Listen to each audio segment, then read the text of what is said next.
Hola Cicinia, bienvenida a Seres de Palabras. ¿Cómo estás, Edson? Gracias a ti por la invitación. Cicinia, ¿te acuerdas cuál fue el primer libro que leíste? El primer libro que leí, sí, por supuesto, fue El caballo de Troya.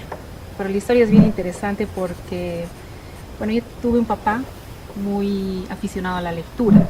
O sea, yo tengo recuerdos de él siempre sentado con un libro en la mano.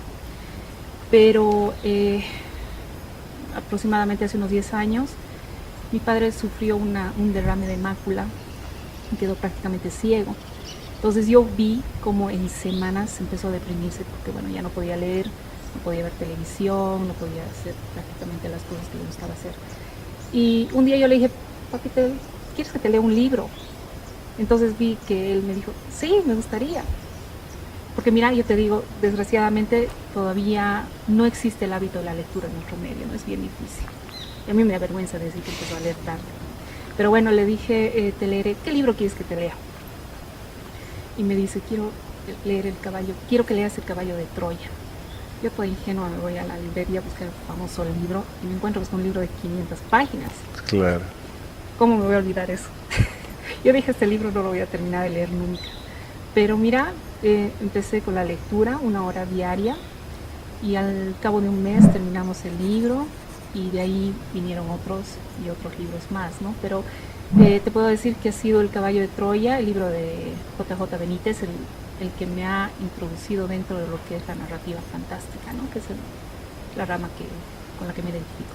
Ahora vos has crecido en un ambiente muy cercano a los libros, has tenido esos contactos con la literatura, ¿no? ¿Cómo ha sido crecer eso en un lugar como Cochabamba, como Bolivia, digamos, ¿no? Que tiene, digamos, no una inclinación por la lectura y por la difusión de conocimientos. Sí, es cierto.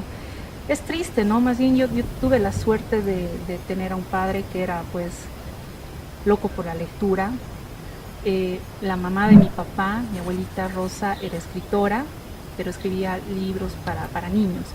Nunca los llegó a publicar, desafortunadamente fue una época donde había un poco espacio, especialmente para la mujer. Y cuando empecé este nuevo ciclo con mi papá de lectura diaria, al cabo de unos meses me voy dando cuenta pues de que algo maravilloso ocurre dentro de mí, ¿no? Y empiezo a ver esta curiosidad y este deseo de poder agarrar un lápiz y empezar a escribir mis propios pensamientos. ¿Y en qué momento decidiste escribir? ¿En qué momento pensaste, aún sin planear publicar, pero sí decidir a escribir? Bueno, fue, ¿qué te digo? Ya habían pasado unos 6 meses desde que ya teníamos el hábito diario de la lectura con mi papá y las charlas.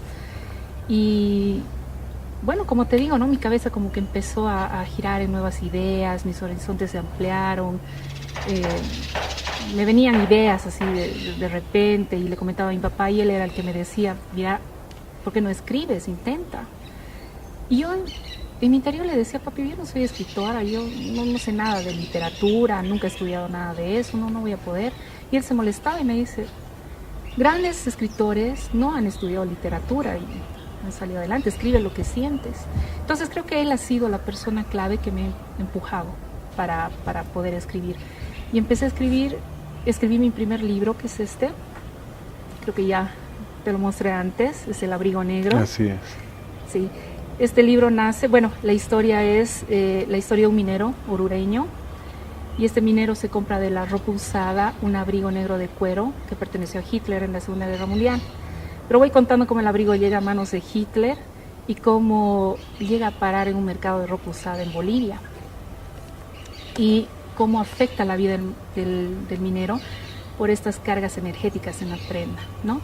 Y esta idea nace de una manera bien especial, porque justo esa época, te estoy hablando de hace unos 8 años atrás, habían problemas con los comerciantes de ropa usada, ¿no? Que decían que iban a cerrar el comercio de ropa usada porque afectaba en la economía nacional. Entonces, Estaba con mi hermano yendo a la ciudad y justo nos toca una marcha de estos comerciantes de ropa usada y nos quedamos parados frente al semáforo ahí. Te cuento que media hora aproximadamente hasta que termina de pasar.